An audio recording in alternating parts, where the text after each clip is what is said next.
Yeah, I mean, a lot of these guys, the guys that are coming back, I think there's a lot of history in this team. So, I've been around it for a while now. I get to meet some of these guys, and obviously there's a lot of cups between them. So, when they all come back, and not just those guys, but I think there's about 160 coming. It's like I said, there's a lot of rich winning history in there, and you try and just listen and learn as much as you can. Tonight's very different because a lot of times in the past it was a celebration of one player or maybe one team, but this year it's a combination of, since 1979, all different guys, different types of players, superstars to guys who just played one or two games. Is it a different pressure to want to win this game for the entire history of the organization? Yeah, I mean, this is how we feel in there is we need to win. There's a certain mandate in this organization with a winning attitude, and having everyone come back and all eyes on you in the last game at this building. That's a lot of pressure, but we feel that we need to perform and get a win for that. So, I think it's going to be a special night for Rexall, a special night for the fans, and a special night for the players and the past players. Is there something that stands out in your 6 years in Edmonton? A favorite moment at Rexall? I mean, for me, the last 6 years, there's a couple. I mean, Smitty's last game was great. I think the fans, really gave him a great farewell. I think, for Gagne's 8-point night, that was amazing. Scribby's 50 saves. I think there's been always a night or two a year that you kind of look back on and you remember and reflect on. Your first game had to be up there too. I mean, that was.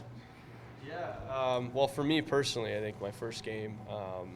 I mean, every kid remembers their first NHL game, but I had all my family friends here and scored my first goal. I think that'll be up there too. Can you reflect on that first goal? So many years later, yeah. It was such a highlight reel goal, that goal of the year that season.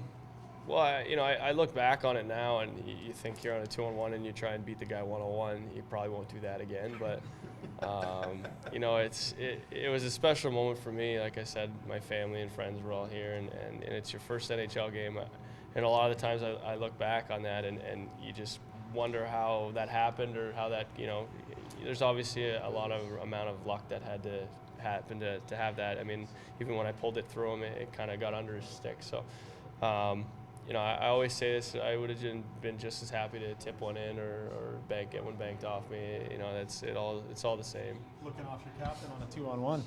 Yeah, first game. I think you guys did a little spoof on that. That was great, but that, like I said, it was a fond memory for me, and I'm sure, like I said, most NHL players, they'll all remember their first goal and probably their favorite. The new building. Sorry, go ahead. You guys have been here for a lot Good. of ceremonies and dinner or retirement things, the 25th anniversary.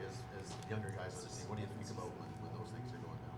Well, like I touched on before, when those guys come back, you just want to kind of sit there and soak in every moment. I mean, they got a lot of winning culture and a lot of advice, and all those guys are in the Hall of Fame and arguably some of the best players in hockey. So you want to just sit there and listen and try and soak in as much as you can.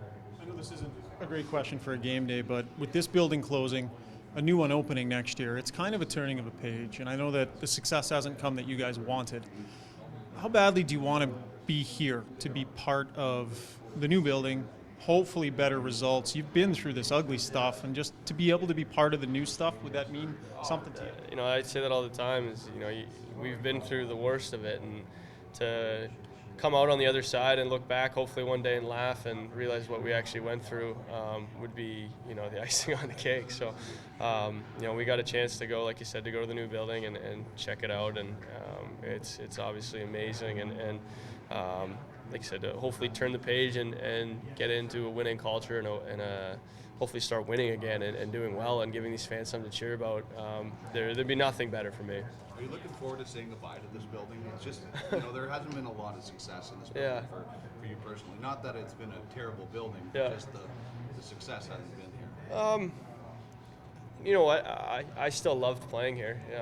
The fans have always been great. They've, this is a building that I'll come back to, and I'm not going to have bad memories by any means. I had a great time playing here. I enjoyed my time playing at Rexall.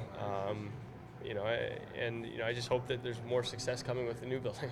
Is it fair to say for the young guys that the excitement of the new place is probably greater than the sadness of leaving the old place? Yeah, I think that's fair. I think, for the young guys who Obviously weren't here, and but even being that big set, I mean, they still have memories here. They played their first games here. They scored their first goals here. There's always memories to be had here.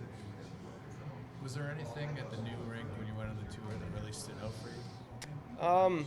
I mean, there's lots of things. I mean, it's going to be a building that's going to probably set the standard for other buildings. So, and it's right here in Edmonton or downtown. So, it's